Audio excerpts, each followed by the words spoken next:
네, 안녕하세요. 김경옥의 커리어스쿨 김경옥입니다. 오늘은요, 피치 못할 사정, 뭐 아니면 여러 가지 상황에 의해서 경력 단절이 되셨다가 다시 일을 시작하셔야 되는 분들이 어떤 거를 가장 먼저 생각하셔야 되는지에 대해서 말씀을 드리려고 합니다. 오늘 정말 중요한 얘기니까요, 잘 들어주셨으면 좋겠습니다. 저도 사실은 경력 단절이었어요. 근데 요즘 뭐 많이들 경력 단절이 아니다. 육아로의 경력을 다시 쌓고 다시 시작하는 거다. 뭐라고 많이 얘기들 하시지만 사실은 육아라는 거는 우리가 가정의 테두리에서 굉장히 우호적인 환경에서 내가 뭔가 일을 하는 거고 사회에 나가서 돈을 벌기 위해 하는 일이랑은 사실은 그 성격이 많이 다르죠. 제가 육아에 대한 가치를 굉장히 폄훼하거나 뭐 그게 힘들지 않다거나라고 얘기를 하는 건 아니고요. 저도 혼자서 아이 둘을 키우고 있습니다. 지금 초등학교 3학년, 초등학교 1학년이고요. 육아의 어려움은 누구보다 잘 알고 있어요. 그런데 어쨌든 육아에서의 경력이 우리가 사회생활을 하면서 남들로부터 돈을 버는, 남들이 스스로 마음이 동해 가지고 나한테 돈을 찔러주는 이거와는 굉장히 다른 별개의 부류라는 말씀을 드리는 거예요. 그래서 어쩔 수 없이 우리는 경력 단절이라는 거를 어느 정도는 인정을 해야 될지도 모르겠어요. 그렇지만 다시 우린 나가고 싶잖아요. 뭔가 사회에서 어떤 역할을 하고 싶잖아요. 나의 존재 가치를 증명받고 싶잖아요. 내가 이 사회에서 어떤 역할을 하는 사람이고 이 사회에서 내가 얼마만큼의 가치가 있는 사람이라는 거를 정말 이렇게 증명받고 싶잖아요. 그게 또 육아를 하면서 온전한 나한테 우호적인 사람들과 이렇게 아이를 키워내는 이 일과 이 일에서 주는 이런 기쁨과는 또 다른 게 있는 것 같아요. 그래서 여하튼 이런 상황에서 다시 경력 단절을 극복하고 끊고 사회로 나가고자 하신 분들이 계시다면 이미 경력을 보유하신 분들을 가정해서 말씀을 드리는 거예요. 만약에 경력을 보유한 적이 없다. 한 번도 나는 사회에서 내 스스로 나가서 돈을 벌어본 적이 없다라고 하시는 분들이라고 하시면 그분 같은 그분들 같은 경우는 다른 방식으로 인제 커리어 포트폴리오를 구상을 해 보셔야 되겠죠. 내가 어떻게 커리어를 시작해야 될지에 대한 거를 구상을 해 보셔야 될 거예요. 그런데요. 경력을 보유한 적이 있으셨던 분들 그게 다만 아주 적은 시간이었다고 해도 그거를 보유하고 있으셨던 분들은 아무리 많이 시간이 흘렸더라도 전 그분들은 경력이 보유한 적이 없는 분들과 충분히 그 전략이 달라야 된다고 생각합니다. 거기서 차별점이 나올 수 있는 거라고 생각하거든요. 제가 이제 이직을 경력 단절이 없으신 분들, 재직 중이신 분들한테도 이직을 하실 때 꼭 기존에 업무하셨던 거를 살릴 수 있는 방향으로 하시라고 많이들 말씀을 드리거든요. 저는 어떤 사람이 자신의 커리어에서 성공을 이끌어내는 방법은 커리어의 중첩이 있다고 생각합니다. 이거는 제가 경력 단절을 겪고 한 2-3년 정도 일을 안 했거든요. 근데 사실은 2-3년 정도 일을 안 한 것보다 더 많을 수도 있어요. 제가 실제로는 한 경력 초반에 한 3년 정도 인제 회사에 그 삼성이라는 그룹의 대기업 공채로 그때 인제 입사를 해서 일을 하다가 그 이후에는 계속 공부를 했었거든요. 이제 뭐 대학에서 뭐 강의도 하고 이렇게 하다가 이제 아예 인제 일을 안 하는 기간이 또 한 2-3년 정도 있었고 이렇기 때문에 사실은 경력 단절 시간은 더 길죠. 더 길었죠. 제가 직접 나가서 돈을 적극적으로 벌었던 시간은 정말 짧았죠. 물론 그 이후의 시간에도 뭐 아무것도 안 하고 있었던 건 아니기 때문에 너무 다행이지만 어쨌든 그랬고요. 근데 제가 다시 인제 '경력이라고 부를 수 있을 만한 거를 쌓아야 되겠다.'라고 생각을 했을 때 가장 기준을 삼았던 게 있었어요. 그게 뭐냐면 아까 말씀드렸던 커리어 중첩이에요. 제가 예전에 했던 것들을 어떻게 살릴 수 있는가 이거를 가장 어 많이 봤거든요. '그 길로 나아야 된다.' 생각했어요. 사실 처음에는 저도 싫었어요. 왜냐하면 저는 어 어쨌든 이렇게 자의반 타의반에 의해서 일을 그만두게 됐고 다시 그쪽으로 돌아가지 않겠다라고 그때는 생각했었거든요. 뭔가 새로운 일을 찾겠다라고 생각했었어요. 그리고 새로운 일을 찾아도 나는 충분히 잘할 수 있을 거라고 생각했었거든요. 그런데 이제 와서 제가 인제 뭐 작년이랑 뭐 그 전년도에도 뭐 괜찮았었고 작년에도 현금으로 요번에 인제 종합소득세 나올 때 보니까 현금으로 한 1억 정도 수입이 있었더라고요. 네. 그 정도 이렇게 쪼끔 하다 보니까 '아 내가 이렇게 어쨌든 일을 갖고 올 수 있었던 게 바로 여기에 있었구나.'라는 생각이 드는 거예요. 그래서 제가 이거를 꼭 말씀드리고 싶은 거는 절대 과거의 나를 부정하지 마세요. 사실 저도 되게 뭐 싫었던 거 많거든요. 다시 안 들어가고 싶은 곳들 뭐 이런 것도 있고 '다시는 뭐 그 시절로 돌아가고 싶지 않아.' 뭐 이런 것도 있어요. 내가 지금까지 어떻게 얼마나 열심히 살아왔는데 여기까지 어떻게 왔는데 내가 다시 과거로 돌아가? 나는 싫어.' 막 이런 생각이 들 때 있는데 어쨌든 그거와는 별개로 나의 과거를 부정하지 마시라는 거예요. 나의 과거는 지금의 나를 만든 거고 내가 지금 여기서 미래의 나로 더 나은 나로 나가기 위해서도 나의 과거는 필요합니다. 그거를 차근차근 딛고 나가는 거예요. 언제나 새로운 곳에서 계속 새롭게만 시작한다면 언제 위를 보겠어요. 이렇게 차근차근 차근차근 쌓아 올라가야 되는데 남들은 이러고 있을 때 난 여기까지 갔다가 다시 여기서 시작하고 다시 또 밑에서 시작하고 이러면 언제 올라가겠냐고요. 나는 뭐 이렇게 그런 거 관심 없고요. 그냥 뭐 "매달 200만 받아도 뭐 충분해요."라고 뭐 이렇게 말씀하시는 분들이면은 뭐 모르겠어요. 근데 뭐 돈을 떠나서 내가 어느 정도 내 가치를 인정받고 내가 어느 정도 내 분야에서 인지도를 쌓고 내가 어느 정도는 그래도 내가 이 일을 하는 사람으로서 뭐 이름을 낼 수 있고 전문성을 가지고 있고 이런 거를 목표로 하신다면 절대 과거에서 벗어나서 아예 새로 시작하지 않으셨으면 좋겠어요. 전 그게 첫 번째인 것 같고요. 일단 여러분들이 생각을 하실 때 제가 한번 그림을 그려 보긴 했거든요. 잘 보이실지 모르겠어요. 여기 인제 밑에는 내가 인제 시간적으로 갖고 있는 단기 목표랑 장기 목표예요. 내가 단기 목표를 어떻게 갖고 갈지 이거는 단기 목표가 있고 장기 목표가 있겠죠. 그리고 여기 인제 세로 축에는 내가 갖고 있는 역량이에요. 단기 역량이 있고 장기 역량이 있을 거예요. 단기 역량은 뭐예요? 내 과거로부터 나와야 돼요. 그리고 장기 역량은 내가 이제 지금부터 쌓아 나가는 거죠. 내가 지금 생각하는 장기 역량은 뭐예요? 내가 앞으로 하고 싶은 거, 내가 희망하는 거. 자, 내가 미래에 어떤 모습을 그리고 있다면 그 모습에 해당하는 역량이 있어야 되잖아요. 그런 것들을 얘기를 하는 거죠. 그리고 내가 지금 가지고 있는 단기 목표는 내 과거를 기반으로 내가 이룰 수 있는 것. 너무 큰 그림 이런 빅픽처는 늘 그리고 있지만 어쨌든 단기적으로 내가 단시간에 해내갈 수 있는 건데 과거에서 나오는 걸 거예요. 그거. 그리고 그 일을 내가 다시 시작함으로 인해서 내가 향후에 어떤 모습을 그려볼 수 있을까 하는 게 인제 장기 목표겠죠. 저 같은 경우로 예로 들면 저는 인제 예전에 회사에서 일을 하다가 이제 학교에서 공부를 했죠. 원래는 인제 교수가 되려고 막 이 준비를 했었는데 여러 가지 개인적인 사정으로 제가 뭐 저도 이렇게 뭐 인생에 얘기가 많은 사람이거든요. 뭐 이렇게 사실은 우리 뭐 만나면 제가 1박 2일 MT 가서 얘기해서 풀어도 끝나지 않을 정도의 이야기를 가지고 있어요 어쨌든. 근데 그런 뭐 계획이 있었는데 모든 게 다 계획대로 안 되잖아요. 아마 지금 제가 세우고 있는 목표도 안 될 수도 있고 방향을 전환할 수도 있겠죠. 하지만 저는 늘 그때그때 세웠던 저의 그 목표들이 저를 지금 이끌어 왔다고 생각해요. 그래서 지금도 계획을 세우는 거를 멈추지 않거든요. 그래서 여러분들도 지금 경력 단절이셨다가 일을 다시 시작하는 분들도 꼭 그러셨으면 좋겠어요. 자, 과거에 내가 가졌던 일을 기반으로 나의 핵심 역량을 찾아내는 거예요, 내가 뭘 하는지.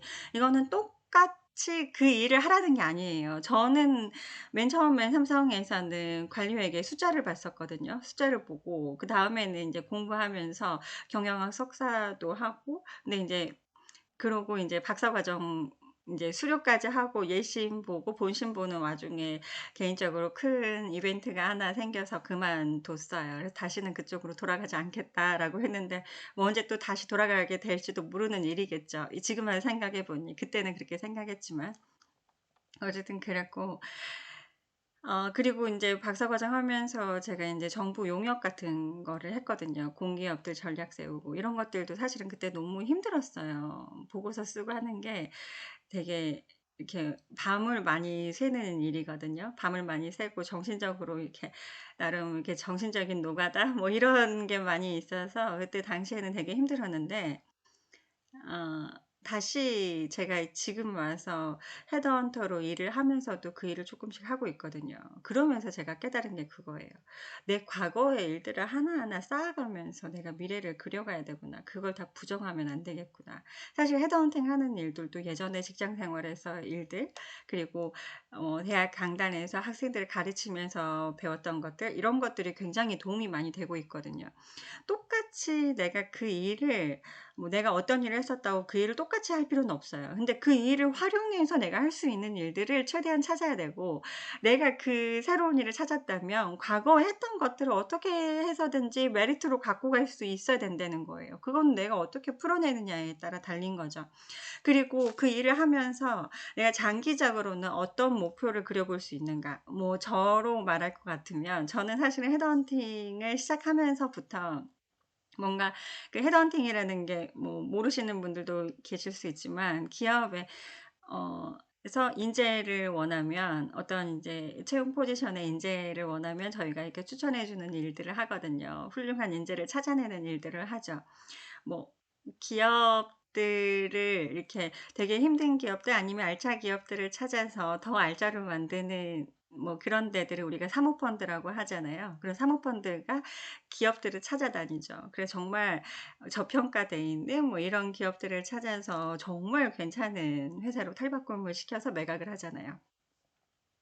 뭐 그런 사모펀드를 기업 사냥꾼이라고 한다면 헤드헌터는 아마 인재 사냥꾼이라고 볼 수도 있을 것 같아요. 저는 이 업에 뛰어들면서 일단 기존에 내가 가지고 왔던 뭐 직장 경력 뭐 길진 않지만 어쨌든 저는 직장이 어떻게 돌아가는지 그 생리를 알고 있잖아요. 그리고 국내 굴지의 대기업에서 일을 했었고 그것도 신입사원부터 그렇게 차근차근 일을 배워왔던 거고요. 그리고 그 이후에 이제 대학생들 만나면서 취업 관련돼서도 상담을 좀 했을 거 아니에요. 뭐 여러 가지 이런 것들을 해 보면서 내가 그때 했던 거 그리고 전 전공도 굉장히 다양하게 가지고 왔어요. 그 학부 때는 공대공을 졸업했고요. 그리고 석사는 경영학 그다음에 박사는 또 무역학을 했어요. 굉장히 다양한 분야의 제이들을 볼 수 있는 능력이 있다고 저는 자부했어요. 그리고 굉장히 다양한 분야들을 이렇게 계속해서 변화해서 이렇게 배워왔던 만큼 저는 어떤 이렇게 헤드헌팅 분야라도 할 수 있다라고 생각을 했었거든요. 그리고 인재 사냥꾼 뭐 이러한 일들을 하면서 저는 나중에 헤드헌팅을 하면서 이렇게 경력이 많이 이렇게 쌓여가면 어 뭔가 이렇게 커리어 전문가 아니면 채용 전문가 이런 쪽으로 나를 포지셔닝을 해야 되겠다라는 생각을 계속하고 있었거든요. 처음 시작할 때부터 했어요 진짜로. 예 헤드헌팅 시작할 때부터 저는 그거를 가지고 있었고 그래서 이렇게 책도 커리어 독립 인제 헤드헌팅 하다 보니까 많은 분들이 이렇게 커리어를 잘 쌓아 가시다가 50 대만 넘어가도 갈 곳이 없는 것들을 보면서 그리고 많이들 인제 치킨집도 하시고 많이 다른 일들을 하시잖아요. 근데 가장 효율적인 게 본인의 커리어를 독립하는 거다. 은퇴 이후에. 그리고 이거를 은퇴하시기 전에 차근차근 준비를 하셔야 된다라는 생각이 들더라고요. 그래서 고거를 정리해서 커리어 독립 플랜이라고 커리어 로드맵을 쌓는 거를 제가 좀 제시를 했었거든요. 실제로 2020 년도에 출판사에서 의뢰가 와 가지고 출간을 하기도 했고요. 그리고 지금 이렇게 유튜버도 하고 있잖아요. 여러분들이랑 많이 만나면서 커리어나 채용에 관련된 얘기들을 해야겠다라는 생각을 저는 그때부터 했어요. 자 이것처럼 전 여러분들이 어떤 일을 시작하시든 그게 단순히 일자리에서만 끝나지 않았으면 좋겠어요. 저는 경력 단절 여성 뭐 아니면 경력 단절 남성들한테 단순하게 일자리만 뭐 단순 노무직 이런 게 중요한 게 아니에요. 단순 노무직을 하셔도 자 베이비시터들을 하시든 뭐 요양보호사들 하시든 뭐 이렇게 뭐 그냥 마켓컬리에서 뭐 알바를 하든 쿠팡 물류 배송을 하든 뭘 하시든 어쨌든 거기서 장기적인 비전을 좀 찾으실 수 있었으면 좋겠어요. 단기적으로는 내가 쌓아왔던 역량과 엮어서 뭔가를 하시고 그게 만약에 그냥 남들이 보기에 단순 노무직이라고 할지라도 거기서 장기적인 모습을 그리면서 그 일을 하시면 되는 거예요. 자 김밥 말러 들어갔어요. 그러면 아 내가 여기 김밥집의 프로세스를 익히고 김밥집 분식점들이 어떻게 뭐 이렇게 해 가는 거를 파악을 하고 내가 나중에 이거 가지고 어떤 스토리를 엮어서 어떻게 활동을 해 봐야 되겠다. 뭐 이런 것들이 좀 있으셨으면 좋겠어요. 김밥집을 여는 걸 수도 있고 김밥집 창업을 준비하는 사람들에 대한 뭐 교육일 수도 있고 아니면 자기와 같은 본인과 같은 어떤 상황에 놓인 사람들이 김밥집을 통해서 어떻게 본인의 커리어를 가꿔가는 루트를 개발해 주는 뭐 이런 걸 수도 있고요. 뭐 베이비시터로 일을 한다고 그래도 뭐 베이비시터 하시다가 베이비시터 업체를 차릴 수도 있잖아요. 베이비시터 베이비시터만 해도 사실은 이게 본인의 직업 정신을 가지고 하느냐 안 가지고 하느냐는 정말 틀린 것 같아요. 베이비시터를 하셔도 정말 10 년을 일하셔도 1 년처럼 일하시는 분들이 계세요. 똑같은 일만 하신 거죠. 그냥 똑같은 일을 뭐 어느 직장이든 마찬가지죠. 어느 직장에서 10 년을 일해도 일한 횟수만 늘어가지 정말 1년 곱하기 10을 하신 분들이 계세요. 그 어떤 상황 대처도 잘 안 되시죠. 그런데 어떤 분들은 정말 10 년을 알차게 10 년의 경력을 쌓아가신 분들이 계시죠. 이런 상황에서는 이런 게 생기고 이런 상황에서는 이런 문제들에 어떻게 대처를 해야 되고 이런 거를 알고 있는 베이비시터가 계시다고 해 봐요. 그리고 베이비시터들의 어려움 아니면 베이비시터의 시장에 대한 뭐 분석 이런 것들을 일을 하시면서 그리고 베이비시터들이 일을 하려면 어떤 식으로 하는 게 가장 좋은지 이분들이 소득을 올리기 위해서는 어떤 루트가 만들어져야 되는지 뭐 이런 거에 대한 생각을 하시고 하시면 베이비시터 업체를 차릴 수도 있고 뭐 여러 가지 방법들을 생각해 볼 수도 있죠. 베이비시터 분들의 멘토가 될 수도 있고요. 저는 그래서 여러분들이 꼭 장기 목표를 가지고 가셨으면 좋겠습니다. 전 지금 오늘 좀 얘기가 너무 많이 길어졌는데 요약을 하자 또 가장 강조하고 싶은 얘기를 한 가지 하자면 두 가지죠. 두 가지네요. 두 가지를 말씀을 드리자면 첫 번째는 커리어 중첩. 절대로 이거를 예전 항상 이렇게 새로만 시작하시지 말라는 거죠. 내가 어떤 일을 했었든지 과거에 했던 일을 기반으로 일이 없으면 어쨌든 내가 뭘 잘하지? 나의 핵심 역량을 기반으로 내가 과거에 가졌던 역량을 기반으로 일을 찾으시라는 거죠. 그리고 두 번째는 어떤 일을 하시든 장기적인 목표를 좀 세우시고 그 안에서 하나하나 차근차근 밟아 가셨으면 좋겠다는 거예요. 그렇게 하면 자 경력 단절을 극복하고 일을 시작하는 것뿐만이 아니라 정말로 장기적으로 봤을 때 그 누구보다도 앞서갈 수 있는 거예요. 이거를 꼭 가지고 가셨으면 좋겠습니다. 자 제가 아까 말씀드렸던 요 표 있죠. 자 단기적으로는 요 안에는 뭐가 들어가요? 내가 인제 단기적으로 가졌던 그런 역량을 기반으로 내가 지금 당장 할 수 있는 일을 일단은 해야 되겠죠. 그리고 인제 여기로 장기적으로 목표를 가져가면 어떤 형식으로든 뭐 인제 장기적으로 어떤 역량을 기르고 그 역량을 바탕으로 나의 과거 역량과 현재 역량이 합쳐지면 그걸 가지고 우리가 커리어 독립할 수 있을 거예요. 이때는 커리어 중첩이 중요한 거고 이때는 커리어 독립이 중요한 거죠. 다만 인제 커리어 독립으로 가기 위해서 우리가 장기 목표잖아요. 장기 목표인데 지금은 단기 역량만 가지고 있죠. 이 단기 역량들을 잘 쌓아서 우리는 뭐 교육도 들어야 되고 여러 가지 스킬셋들을 이렇게 추가를 해 가지고 장기적인 역량 목표를 좀 만드실 수도 있을 거예요. 지금은 단기적으로 이런 역량만 가지고 있지만 내가 커리어 독립하기 위해서 어떤 역량과 스킬셋이 필요하겠다 이런 걸 추가를 하시는 거죠. 그리고 인제 커리어 독립하기 위해서 장기적인 목표를 위해서는 지금 당장부터, 지금 당장 이렇게 단기적으로는 내가 가지고 있는 역량을 가지고 어떤 일을 하지만 커리어 독립을 이루기 위해서 브랜딩하는 작업은 지금부터 꾸준히 해 나가셔야 되죠. 왜냐하면 브랜딩은 한순간에 이루어지는 게 아니니까요. 그래서 요거를 꼭 기억을 하셨으면 좋겠습니다. 여러분들이 아, 경력 단절을 극복하고 새로운 커리어로 나가는 단계에 있어서 이런 장기 역량, 단기 역량, 그리고 단기 목표, 장기 목표, 그리고 그 사분면에 나오는 것들을 잘 기억을 하시고, 내가 단기적으로는 내가 가지고 있는 역량 가지고 어떤 커리어 중첩에서 일을 할 수 있는 일들을 하시고, 자, 장기적으로는 커리어를 독립하시는 걸 목표로 세우되, 그러기 위해서는 자, 내가 지금 가지고 있는 역량보다 장기에 필요한 역량이 더 많잖아요.